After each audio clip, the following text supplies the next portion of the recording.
welcome, and thank you for joining us for this first breakout session. My name is Tyler Baird. I'm Superintendent of Parks and Forestry here in Iowa City. I've been in Iowa City since 2015. Just grew up down the road in Tipton, so really native, I guess, to this area. When I started with the city, I was the field supervisor for horticulture around the city.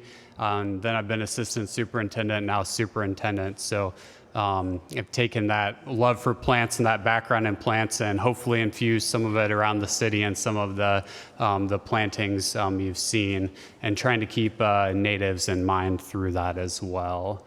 I can't take credit for this background prairie in this photo, but it is right outside of town. That's the Kaler Prairie, not too far away.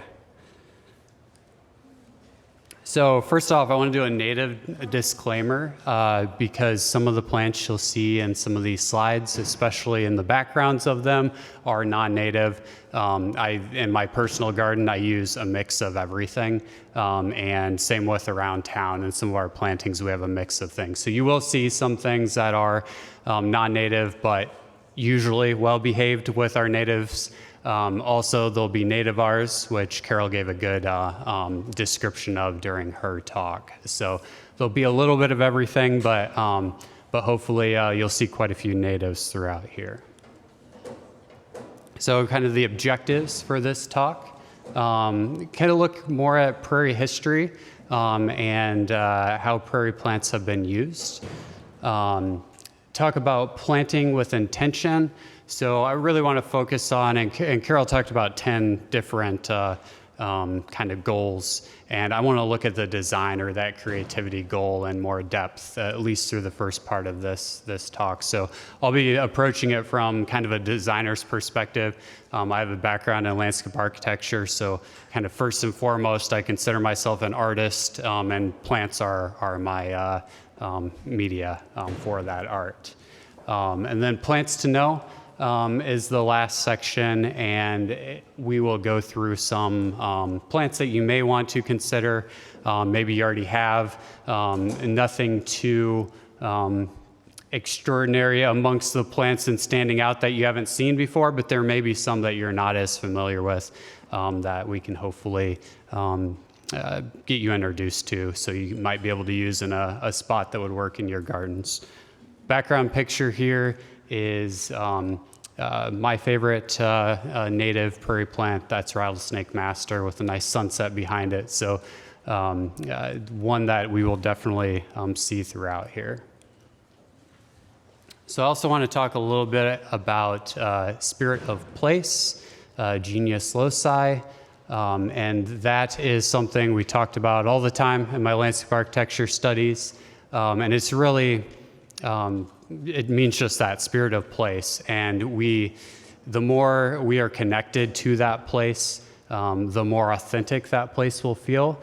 And native plants have a really big role to play in that. So, native plants can help us, connect with others, connect in the garden, connect with the youth. We heard a little bit from Michelle about getting her daughter introduced to the garden, which I thought was really cool, and really getting that next generation, that 1 in 6 at least that Carol talked about, that are interested in the environment and actively doing something about it. I think that all ties into the spirit of place. And spirit of place for grasslands, I'll call them in this setting, is worldwide. So anything you see in color there are grasslands around the world, what we would call prairies here. And then North American grasslands as well. So you see Iowa is well situated in that tall grass prairie, although with changing climate, that mixed prairie is inching closer and closer. I would say that line may have even moved slightly in the past few years here to that western border of Iowa. And some of those conditions of that drier mixed prairie are actually pretty common in our more urban spaces around. But all of these spaces have similar kind of spirit to them, that spirit of place. I've lived in, obviously, the tallgrass region. I've also lived in the Palouse grasslands, which is behind the title there a bit in the purple up top.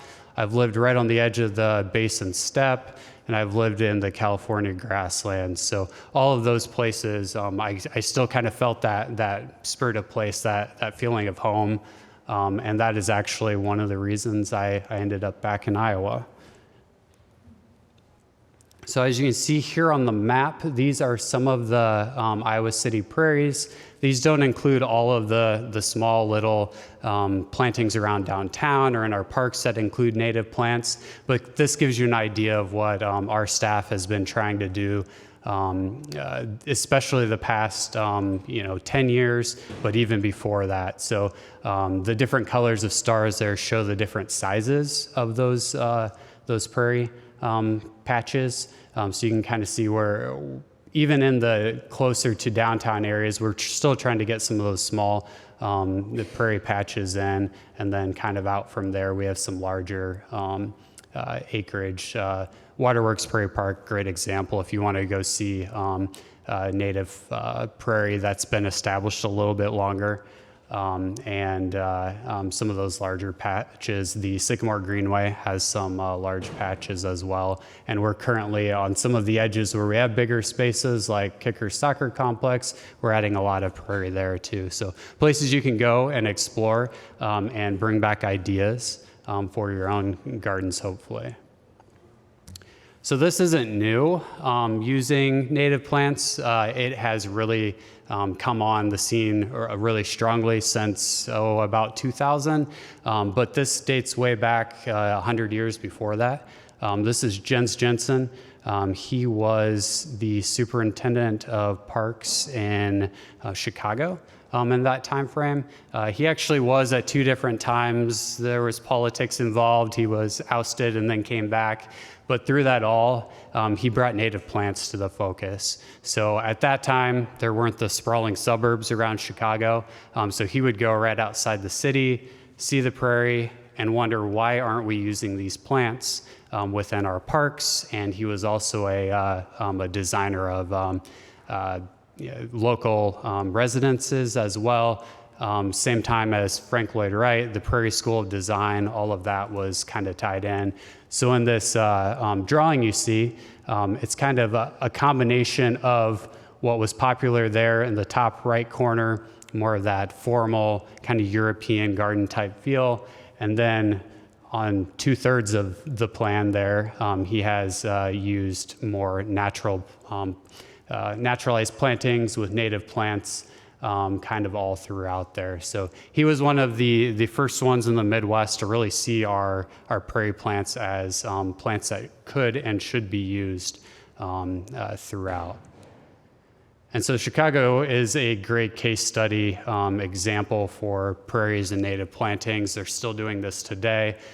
This is in Northerly Island, so you can see obviously the skyline back there, but if they can get prairie to grow well in such an urban area, I think it's a good example for what we can all do. And then same here, a little bit closer to downtown. So this garden was designed by Roy Diblick. He's got a great book here. It's called the No Maintenance Perennial Garden, No with a K. I believe the library has this one. And it's a great book that talks about his approach. He uses a lot of natives. He doesn't just use natives, but he uses a lot. It's kind of new perennial design is what the movement's called of this planting style. Chicagoland area, full of a lot of it. It's similar to what style we use around Iowa City here as well. And then you get further into downtown Chicago, and this is the Laurie Garden in Millennium Park. This is planted on top of a parking garage structure. So talk about tough conditions. that glade-like condition we just learned about. These plants are thriving there. And this is a garden that was originally designed by Piet Adolf. He is from the Netherlands, but he has really adopted a lot of the plants we use in the U.S. Or that are from the U.S. and native to this region, which is kind of cool. It's kind of the reverse. At one point, we were bringing everything from Europe here, and now we're exporting some of our really nice plants too. So, you can see how well these plants thrive here. So today, I'm going to focus more on that art side of things, or that design side that talked about at the beginning. All of this has science that's mixed in as well, but I want to talk about how I approach it from the art side, and just know that that all feeds into the science as well, but I'm not going to touch as much on that. So there are elements of design. So on the left, you have, I believe the term is principles of art, and then the design elements on the right. And then in the middle there, you have seasonality and lifespan. Those are just something I've added to it, kind of more the science side, but something we have to think about when we are designing with living things that change throughout the year. So I will, throughout the next few slides here, kind of point out where some of these things are used within the picture or the vignette of a design, and we can kind of look at how I think about things when I'm designing of those. And there's other great books too out there, so none of this is all original to me. There's another great one I just found at the library yesterday. I read most of it last night. It's called Prairie Up. And I was happy to see most of them were already checked out at the library. So I will be returning this one if anyone's interested in reading on that. It was just new to the library in April, so it's a brand new book. It's by Ben Vogt. And I believe he's in Nebraska where he's at, but he's been all through the Midwest through his life. And another good one that's fairly recent is Planting in a Post-Wild World. This is Thomas Rainier and Claudia West. So another great book to look at. They all focus on design and some of the science behind it all too. Oops, I see why that really does click fast. So first, some more prairie-like examples, and using those to look at what design elements are there naturally that grew on their own. This was a seed mix, so it wasn't, the plants decided where to grow there. But some of these design elements you see happen naturally. There's what happens in nature. So color is always a big one. Line, so obviously here with some of the line, and then here with some of the line, and that's really working with that color. Movement's a big one with prairie. I think one of the coolest things about native prairie plants is that movement and the wind, especially if you're at a higher elevation and you can see everything moving. I think that is one of the neatest things on a day. Even 5-10 mile an hour wind, you get a lot of that movement throughout. And then variety. So you see in nature, it's common for plants to do groupings. So you see there's quite a bit of goldenrod down here. Right here is my favorite, the rattlesnake master. So there's a big patch of that. And then you have some of the, I think it's one of the sunflowers or fall sunflowers in the background there with the yellow kind of grouping together into their own little communities. And this prairie is out at Ryerson's Woods, so another good example of a spot you can check out. And also the woodland there at this time of year is amazing, so make it a dual trip. This is at Kaler Prairie. It is managed by Iowa Natural Heritage Foundation. It is just outside of town though, and it's a great example. I go every year in the fall to help them with a seed harvest. So I always see it in the fall. I need to go some other time. I need to get permission from them to go out there and see it in the spring maybe. But it's a beautiful place in the fall. I love the fall color in the prairie. It's muted at times, but you can see just that seasonality coming into this. Also value those lights and those dark colors, really draw you into the different areas. Once again, lines, in this case, I see a lot of vertical lines. So being in that tall grass prairie region, big blue stem and Indian grass and even switchgrass are things that draw your eye up in such a horizontal landscape otherwise. And then once again, pattern here. So you see some of the light whites throughout coming in on some of the last of the seed heads that are there of some of the forbs. But then you also have some of those darker patches throughout that kind of create that pattern on the landscape. And this prairie is a really good example as well because there are a lot of smaller ravine type areas. So not super steep or anything, but areas where that water collects, where those plants then filter it, and where some of those plants that do better in wetter conditions are. And here we have at Lower City Park. This is one of our best examples of one of our newer prairies. It's really come on well for us, planted in 2019, I believe, could have been 18, but right by this baseball fields. And this was the burn we did this spring. So once again, that lifespan comes into it. That prairie is changing throughout the year. You've got those different textures throughout the year and pattern and movement again. Movement ephemerally with the fire and the smoke coming off of that. And then really the unity that is created after the fire of that black burn of the landscape. And even if you go out today, the green that's coming up, it's just really pretty how throughout the year those things change. So also seasonality, winter time. Please, if you have native plants, don't cut them back in the fall because you would miss out on this beauty, especially some of the first snows of the season.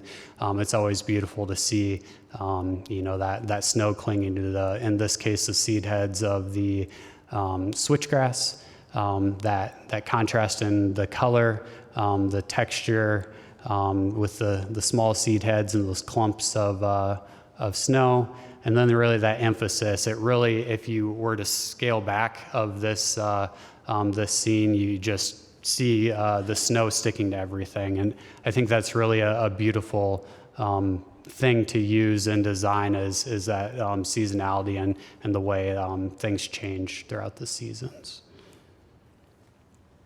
So this is my garden at home.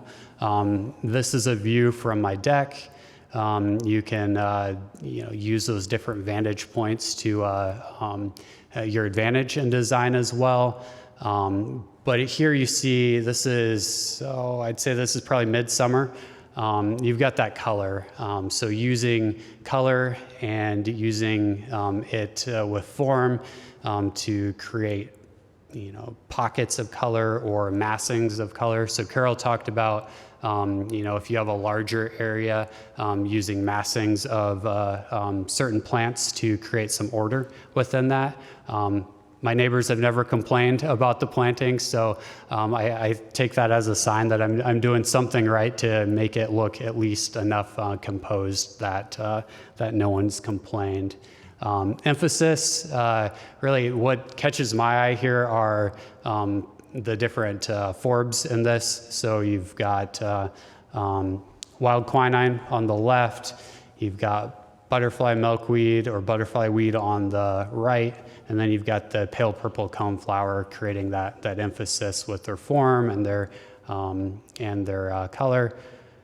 One other thing on here we haven't talked about yet is space. So creating those spaces for the eye to rest.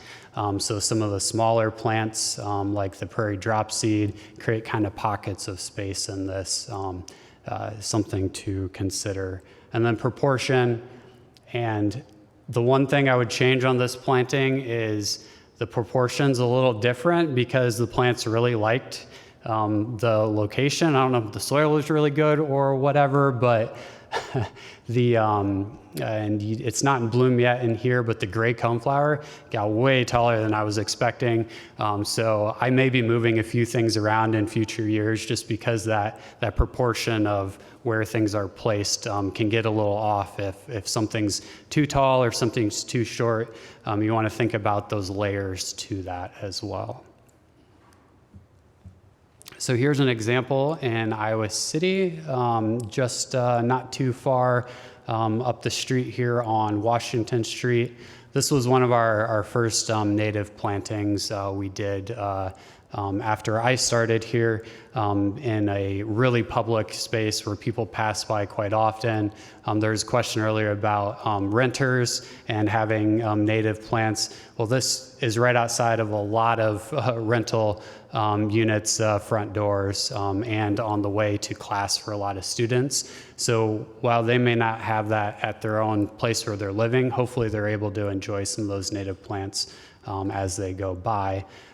This planting changes all throughout the year. Unity is created by the different colors and plants that are used. It's a small plant palette in this case. I think there are about 8 or 9 different species that are predominant species that are used.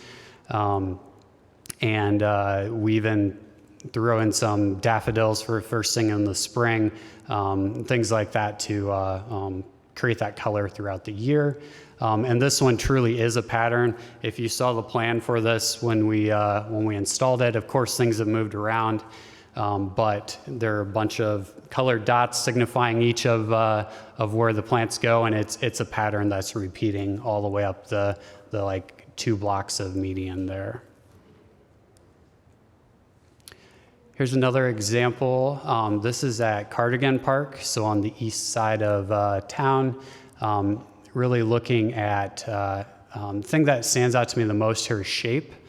So the shape of the plants, and those change throughout the year, but this one has the kind of circular clumps kind of spread throughout, and that's the black-eyed Susan in this case. And those create different pockets of space and a pattern again. And then value is something I think it can be important. So, you've got the what I would say all the green is kind of the lighter value, and then you got the darker values with the seed heads, and then, which I'm learning might not be as good for the insects, the 9-bark with the dark leaves. Hopefully they still have some benefit, but just creating that contrast and tying those things together.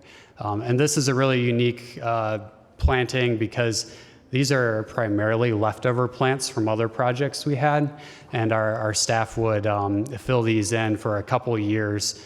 They put our extras out there. So this was them experimenting, using things they had learned in other spots around town. And they deserve all the credit for the design out here because it came from them laying the stuff out kind of in the field as they saw it and using those plants throughout.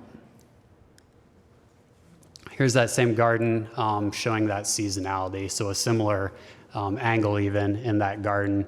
So that seasonality, that lifespan, that other example of leaving things throughout the winter, not just for the wildlife and insects, but also for the aesthetic appeal too. And then other things like value, again, really that light too that's captured off of that snow is really beautiful. So then further up on Washington Street, showing just another example of a variety. So a few more plants in this area than further down, a few nativars and a few non-natives you even see in this, but really just creating that variety to keep the eye interested as it moves along, but it still creates a pattern as well.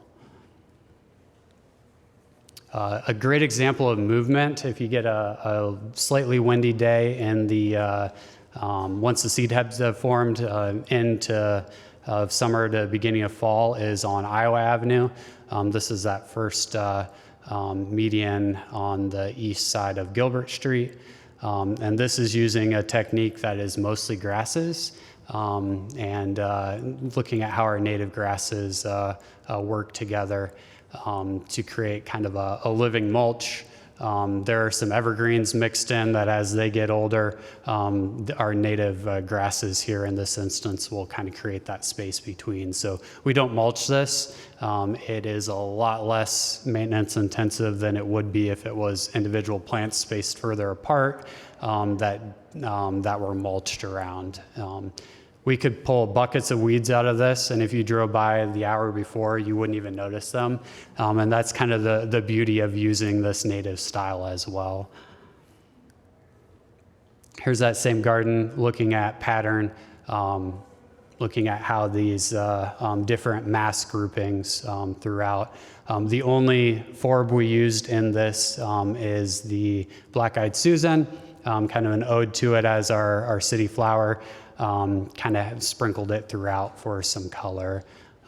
We did not mask that because it can have disease issues if it's masked closely together in some instances, but we were still able to spread some of that color through the pattern. And then really on that close-up scale, I think prairies are underappreciated for the details they have. If we see a large prairie, we see the mass of everything. But if you look at 1 square foot of prairie, you see really the close details, whether it's the insects there, or in this case, the pale purple coneflower. You've got that texture of the seed head.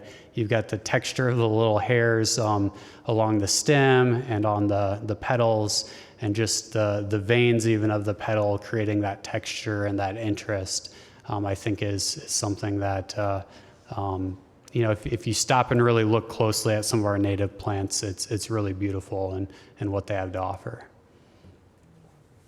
This is at City Hall, kind of using balance the purples throughout this, as well as the verticality of some of the grasses, I think are what really creates some balance. You see kind of a swoop of yellow blooms throughout as well, or soon at this time of year, there's more purple in this, I feel like, if I'm remembering right. This is at my house again, so looking at what you can do in a residential setting, really looking at line. So I like liatris quite a bit too, and it's that verticality of that plant, as well as rattlesnake master you see kind of up to the left, and some of those taller grasses create that vertical break in line that breaks up the horizontal of the general look of our lower growing natives. And then once again in my garden, seasonality. So I don't use a lot of goldenrod because it can spread, but this is a cultivar here called Fireworks that really does a fireworks display in the fall, that beautiful yellow that is shown there. And I've sprinkled that throughout. So I've got pockets of color throughout for seasonality. You've got at this time of year some more of that verticality of this is Indian grass in this case.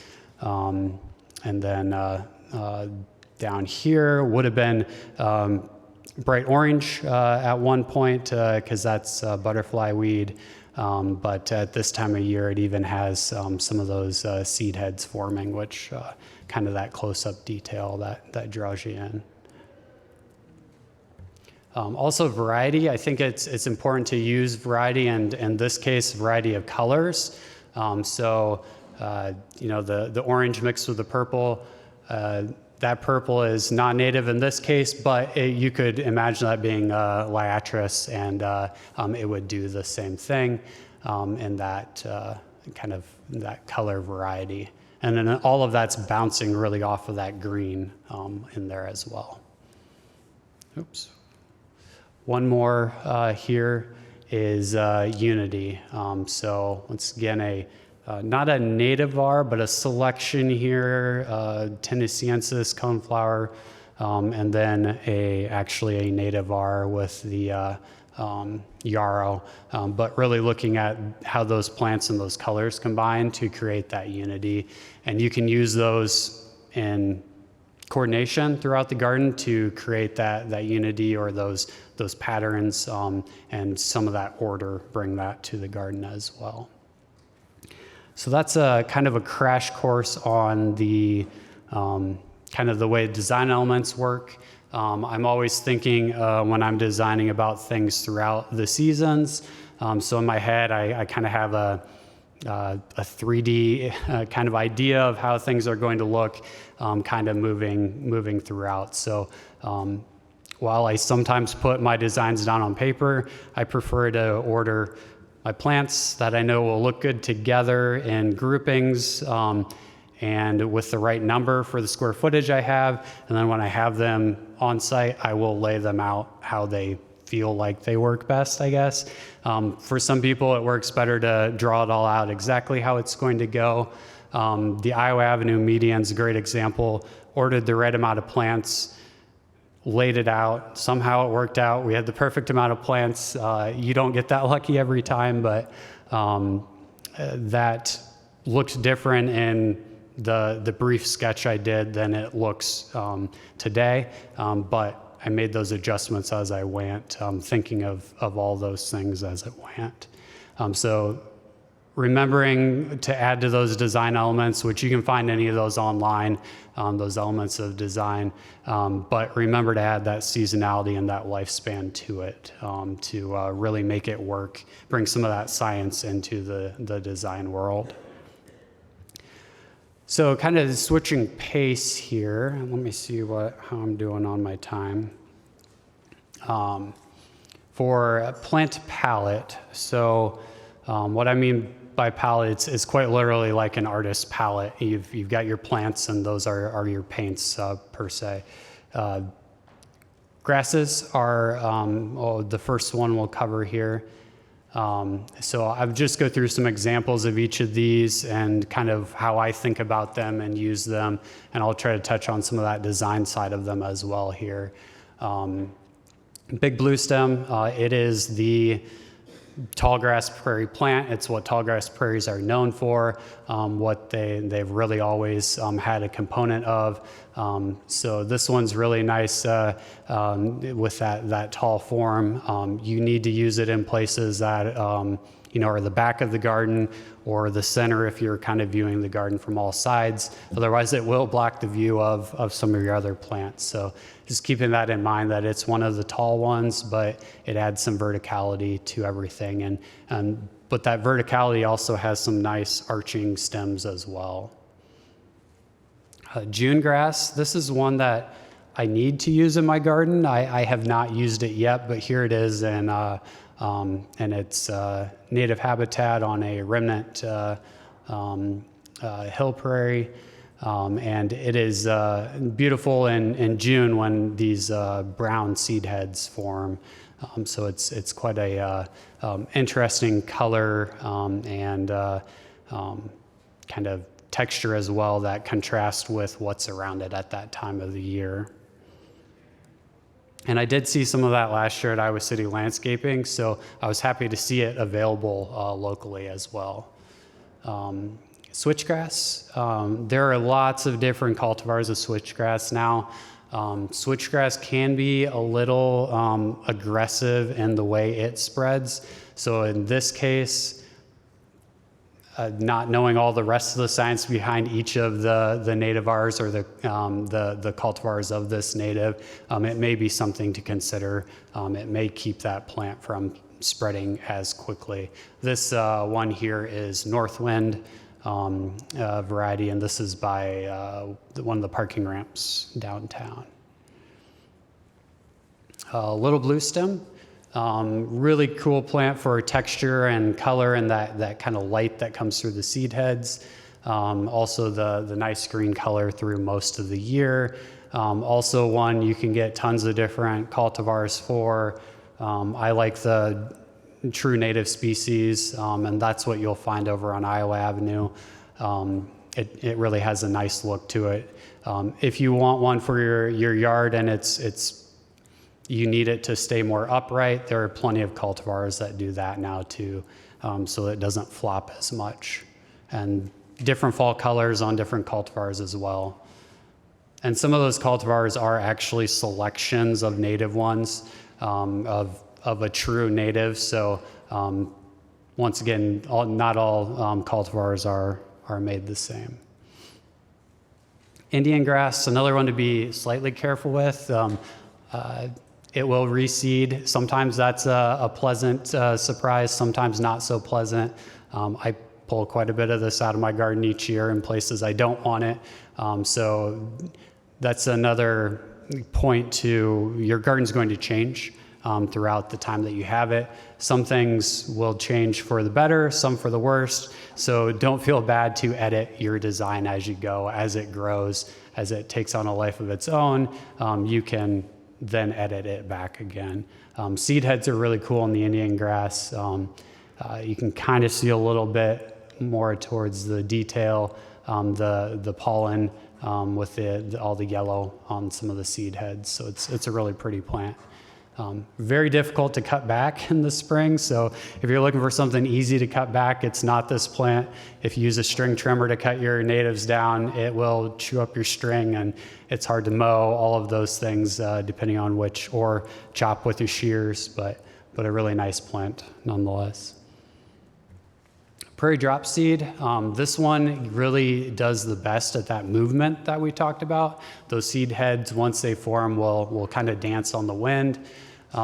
It's got a nice arching form as well. It stays shorter, so it allows you to create some of those spaces and those proportion changes throughout the garden. Some people like the smell. They say licorice or popcorn. My only knock on this plant is I really don't like the smell. Some of you may be in the same boat. So it's definitely, you know, when it's blooming and getting its seed heads.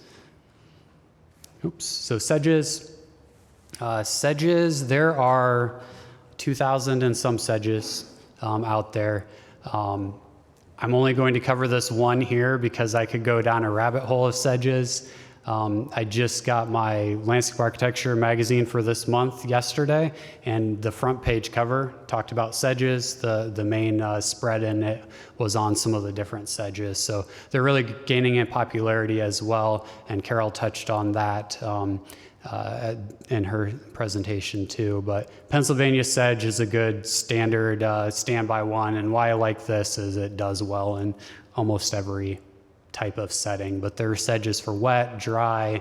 Most people think of sedges as wet, but there's dry, there's shade, there's full sun, there's anything in between. Pennsylvania sedge does a little bit of all of that. And the seasonality of it, even when it's fall or winter, it has an interesting look with the way the tops of the leaves kind of turn that brownish color.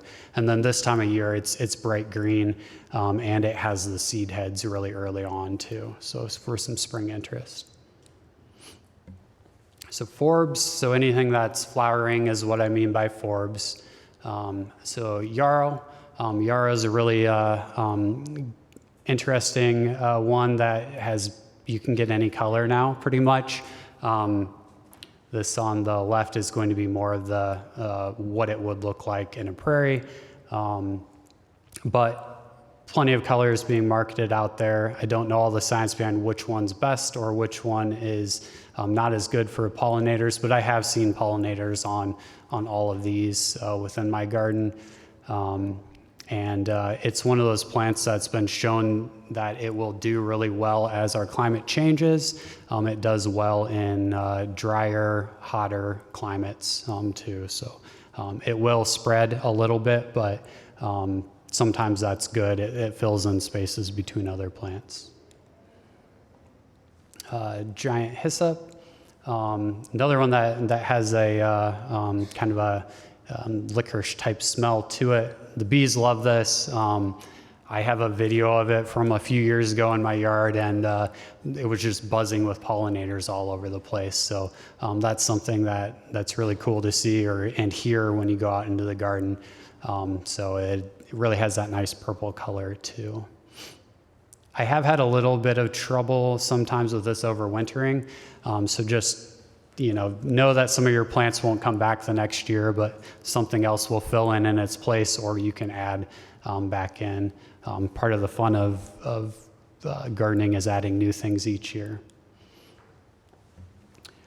Nodding onion is our native prairie allium from Iowa.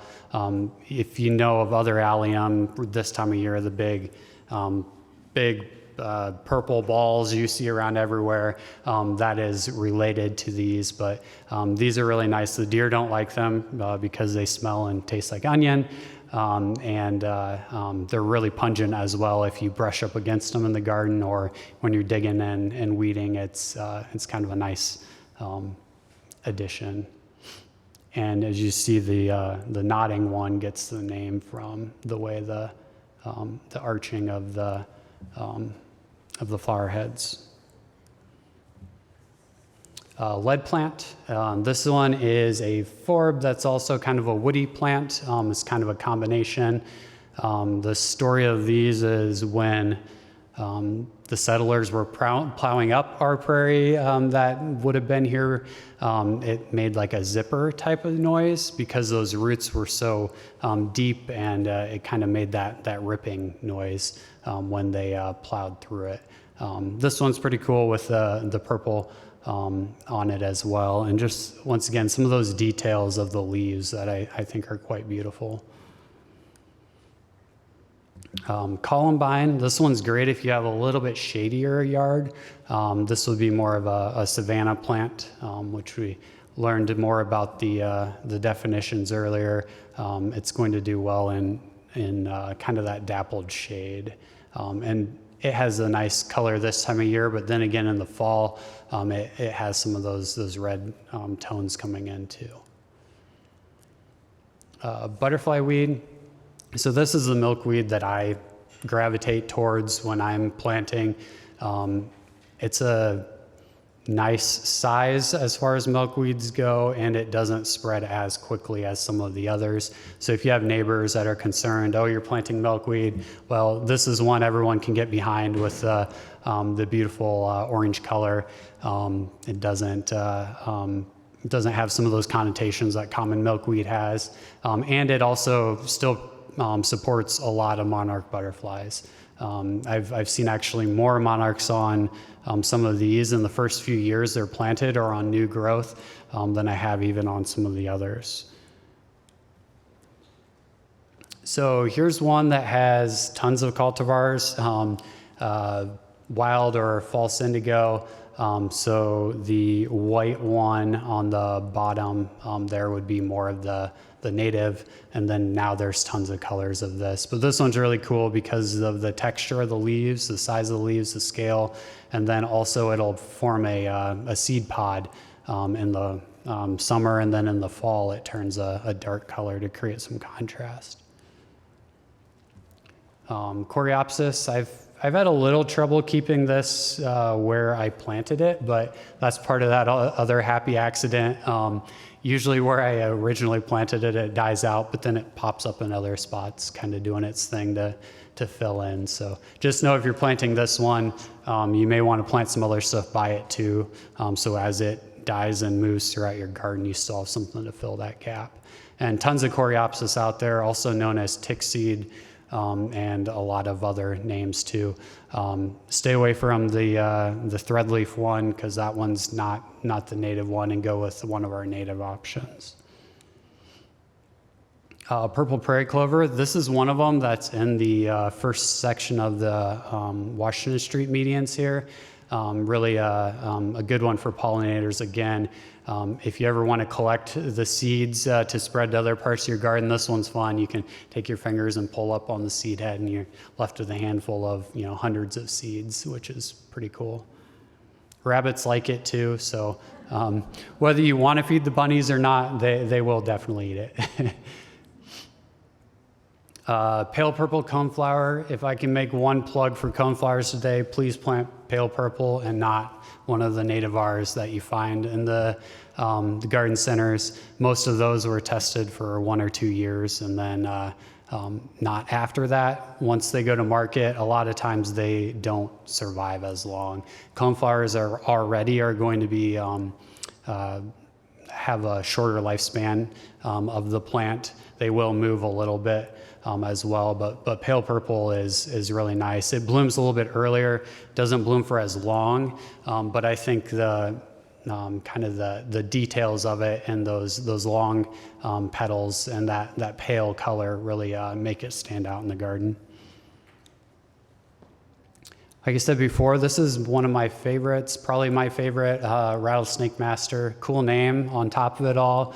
And the seed heads, the flower heads, even though they don't look like a traditional flower, they provide a lot of pollinator benefits. You'll see everything all over these, and they'll be buzzing as well. And then they have almost a succulent-like base to them.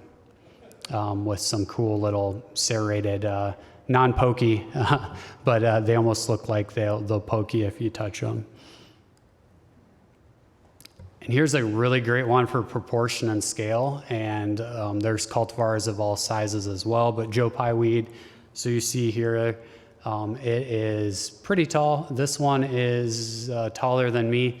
When it's growing in my backyard. It does okay in the shade as well, which is really a nice thing. But you see here, Pioneer Co-op in the back there. This is by City Hall. Here's one of the shorter cultivars that does well too. I think that one might be called Little Joe. This is a time of year where wild geranium really shines. We're talking a little bit about cemetery prairies and the question and answer of the last presentation, and at least one of these photos is from the Rochester Cemetery, so just over into Cedar County. It is really beautiful this time of year. It can be everywhere. It does okay in sort of okay in sun, depending on which one it is. It also does okay in savanna type settings where there's a little bit of shade, or even into the deeper shade in some instances. Once again, that blazing star, and the reason I like this one is that verticality. The way it blooms too, and the lifespan of it is really neat because it blooms it moves up the plant as it goes. And then you see the bee on one of those too, so it's a good pollinator as well. I just skipped one. Wild bergamot. The one on the right is going to be the native selection, and that's there's quite a bit of that in prairies around town that we've planted. It tends to do well here. It mixes really well with gray coneflower. They bloom near the same time, so you got that yellow and that pinkish purple kind of going all at once. And here's a very underappreciated plant. You can find it around sometimes for sale. Wild quinine. It has, this is when it's young, on the left, and then the seed heads on the right there. It will bloom for quite a long time, and even before those blooms open up, it has kind of a creamy white kind of start to the flower heads, which is really nice. I've used it in my garden where I have my downspout comes down and kind of creates a bit of a swale. It does well in those slightly moister type situations. So it's another good one that pollinators love as well. And when I was reading through Ben Vogt's book yesterday, he pointed out that it's underutilized as well. So I think it'll gain more popularity in years to come. Foxglove beard tongue. It's another good one for some spring color. Hummingbirds I've seen on these in my yard. They kind of like that shape of flower. So just a good one. Lots of cultivars of that too, but I don't know if this one's a cultivar or not, but probably is if you can find it around in a garden center. Oops, skipped one. Mountain mint. This one I like in the fall, especially with the kind of color and texture and everything. So it's a nice plant. Smells good. It can spread, so don't feel bad if you move it or cut it back. Just a couple more here. Gray coneflower with that bergamot in the background I was talking about. It is a nice one. Once again, from my experience, it sometimes gets a little taller in your garden than it would in a native prairie, so just keeping that in mind.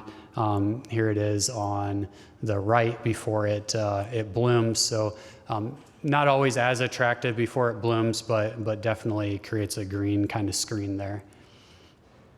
And then black-eyed Susans, they are shorter lived. If you see our new prairie plantings around town, they will be one of the first things to come in. They'll do really well for a few years, and then they'll kind of fade into the background. They'll still be there, but they won't be as dominant. And they have shorter lifespan, kind of like coneflowers, but they will reseed and move around in a good way. Compass plant's really cool. The leaves face, so the main part of the sun catching is always on the east and the west, so it points north and south, thus the name. It gets a really tall stalk there. It's a nice plant too for some, I guess, drama and height in the garden. Goldenrod, we talked a little bit about this. This is the one called Fireworks. Just be careful with some of the others. There are other good ones, but you may be weeding a lot if you use too many of them. And then another good fall bloomer are any of the asters that are out there. I think this is New England. That's the purple, and I'm not sure what the white one is there, but lots of good asters that do really well for pollinators in the fall, but also get at those design elements of seasonality, color, and some of the heights as well.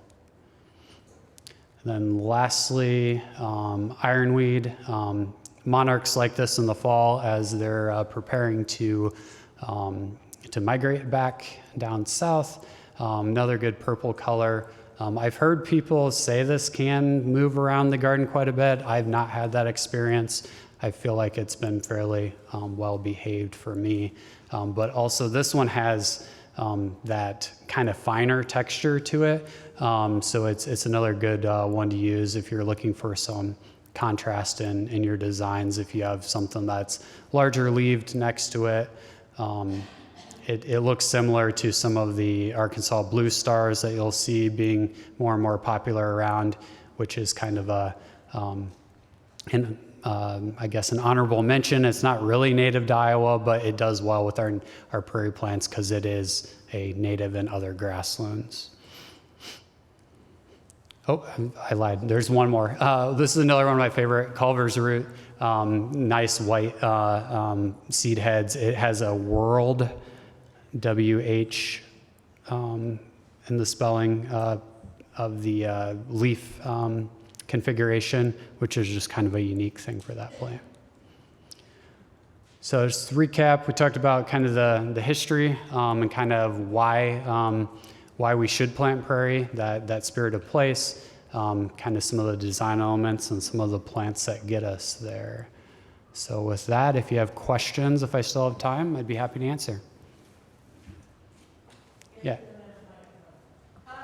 you burn the median prairies, or how do you do that? Yeah, good question. So the question is, do you burn the median prairies? We have not burned the median prairies, but we will cut them down every spring right before the bulbs are popping up that are in those. And we use a combination of hedge trimmers, mowers, and other things to really chop up that material so it's nice and fine. And then that becomes like a mulch for that season. At least early season until the plants pop up. So, and then those nutrients get recycled back in. So it's not quite as good as burning with recycling of nutrients, but it works okay given the setting being difficult to burn. Yeah, good question. One in the back. What's a good place to source these plants in this area? Yeah, so the question is places to source the plants. So the two vendors that are out here today are excellent. So Forever Green is just up in North Liberty. I think it might be Coralville, but it's right on the line there. And other seed suppliers like Allendan, you may have heard of like Prairie Moon or Prairie Nursery. They tend to grow plugs that they will send. And I would say landscaping usually has a pretty good selection, especially if you want to go with the larger, like number 1 or gallon size pots. Earl May carries some natives in theirs as well. They tend to have a lot of the 2-inch, or not 2-inch, the number 2, like 2-gallon pots if you really want to go big. But you know, there's quite a few places, whether you get them through the mail, I would say try to still get something from the Midwest. Your seed sources, ideally something from Iowa or the Midwest at the very least. And then some of the plant sales that the groups do around, so the one that Master Gardeners has coming up, I'm trying to think, there's quite a few in the spring, but those are also good places, people that divide their own, and those go to good organizations, the proceeds too. Good question. Right here in front. I would just love it if the city would, maybe you, publish something on the website, maybe a recommendation for a Okay. little strip, like the tree Oh, yep. call in Fremont. Because I think, many of us, probably that's our best spot. Like Yeah. a big sunny spot that we love to do something else with, but like, we want to Mhm. be compliant with city regulations. Yep. Also just advice. I think Yeah, that's a big barrier for a lot of folks who want to do this, but it feels daunting. definitely. Yeah, so, yep, so she was asking if we have some sort of resource, does it exist? Could we create one for especially that health strip or that space that's between the sidewalk and curb typically, and how that fits with our regulations. So a new thing that is on the website and will have more installments, I believe, is through our Neighborhood and Development Services department division, and they've created a video kind of highlighting some places around town. So that would be a good start at that exists or is in going to have more installments of. But we can consider another way we can get info out there. I will direct you back to as well to Carol's organization though, and there are other ones in Iowa that have some good resources, University Extension. So until we get something more up there, that might be a good way to kind of get that info. Or even going to the nurseries and asking the people there. It's always good. Thank you. Yeah. So as far as a prairie lawn, Mm-hmm. what are the regulations, or is there, because I Mm-hmm. have trouble finding an ordinance that said either way, whether Yep. they were allowed in that, to what height? Yeah. So the question's how the ordinance is written for the heights of some of the prairies. I don't know all of those answers, so I would say ideally look on the website. Our website is new for the city, so the search function is much improved. So that might be a place to start, or reaching out to Neighborhood and Development Services, that office. They're going to know all of the details of those. I don't want to tell you the wrong thing, and then you plant something, and then it being you have a neighbor that doesn't like it, and Stan is in the back, and he has a card, so he will get that to you at the end, so he'd be one of them to ask. So, perfect. Yeah, and the purple? So we would like to see more plantings of different species, Mhm. and we would like to have those plants be available and Mhm. have the expertise to manage them, and you will have that. It's Mhm. wonderful, and I appreciate it. But when we look at like the landowners, the commercial situation, we want to move away from the herbicide and the fertilizers and the mowing. I mean, we need to make this be feasible economically Mhm. and also in terms of the knowledge to maintain it. So there's sort of a one and done big hump of expense to like Mhm. buy the plants, get them installed, and child kids and, let them duke it out and maybe like pull out the tree seedlings. But I don't think that's your approach. Is that an approach that we could sell or, so I mean, you're managing yours closely as you manage your own backyard, like your goldenrod's gonna become nothing but goldenrod, like you're stepping in. Do you anticipate continuing to step in on these very conspicuous prairie native strips? Yeah. Yeah, the question centers on kind of long-term maintenance and how that relates to if it's applicable as a style for, or not just residential, but for commercial. Am I getting that? So yeah, I think using the right plants from the list is going to be key for selling it in that way. And Carol talked a little bit about selling it too, but selling it to people who are skeptical or kind of selling the amount of maintenance it takes or what it ends up looking like, because sometimes that's the barrier there. I would say in our medians around town, we do a decent amount of maintenance, but it's not any more than when it was a grass space that was mowed before. So, it probably averages out to a couple hours, a couple hours a week for a larger like median throughout the growing season. And then, so I think it's manageable in that way. At home, I do edit things, but I don't spend a whole lot of time actually weeding or things like that. So I think, and in this book by Roy Diblick, he talks a lot about kind of how the style of planting, even though he uses quite a few non-natives mixed with his natives, it still has that prairie or meadow type feel to it. And the way those plants work together to keep that maintenance down is really quite remarkable. It's not no as in NO maintenance, but it's lower maintenance if you're doing it right. So I think that's part of it. And then providing that expertise, that's the hard thing for us to be able to instill that knowledge to the depth that we would like to make everyone successful. That is the challenge. Hopefully through our presentations and things like this, we can get a start at that. But there's definitely an opportunity to increase that, I think. Yeah, good question. Let's go over here.